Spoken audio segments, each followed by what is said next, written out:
একদিকে দীঘার জগন্নাথ মন্দির আর অন্যদিকে শ্রীক্ষেত্র পুরী। চলুন জানি পুরীর মন্দিরের থেকে ঠিক কি কি আলাদা রয়েছে দীঘার জগন্নাথ মন্দিরে। 1, 800 বছরের পুরনো পুরীর জগন্নাথ মন্দির কলিঙ্গ স্থাপত্যের নিদর্শন, তৈরি হয়েছিল বেলে পাথর দিয়ে। অপরদিকে দীঘার মন্দিরে সর্বত্রই মার্বেল এবং রাজস্থানী গোলাপি বেলে পাথরের কারুকার্যই চোখে পড়বে। 2, পুরীতে জগন্নাথ মূর্তির তলে থাকে 1 লক্ষ শালগ্রাম শিলায় তৈরি রত্নবেদী। দীঘার ক্ষেত্রেও রত্নবেদী থাকছে বটে, তবে তা 1 লক্ষ শালগ্রাম শিলার নয়।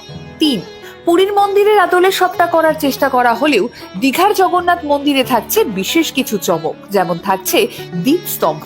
উজ্জয়িনী মন্দিরের দীপস্তম্ভের আদলেই তৈরি হয়েছে এটি। 4, দীঘায় থাকছে আরো এক নতুন সংযোজন, পদ্মকুণ্ড। সিংহদুয়ার রয়েছে 2টি অংশে, আর তার মাঝেই অবস্থিত এই পদ্মকুণ্ড। 5, পুরীর মন্দিরে প্রসাদ হিসেবে দেওয়া হয় খাজা, কিন্তু দীঘায় প্রসাদ হিসেবে থাকছে প্যারা এবং গুজিয়া। 6, সন্ধে নামলে পুরীর মন্দির আরো ভীষণ শান্ত, কিন্তু অপরদিকে দীঘার জগন্নাথ মন্দিরকে কেন্দ্র করে বসবে মেলা, থাকবে লেজার লাইট শো।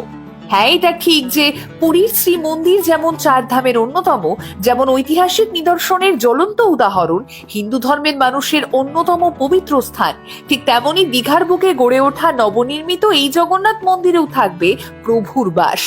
দীঘায় জগন্নাথ মন্দিরে প্রাণ প্রতিষ্ঠা করেছেন স্বয়ং পুরীর মন্দিরের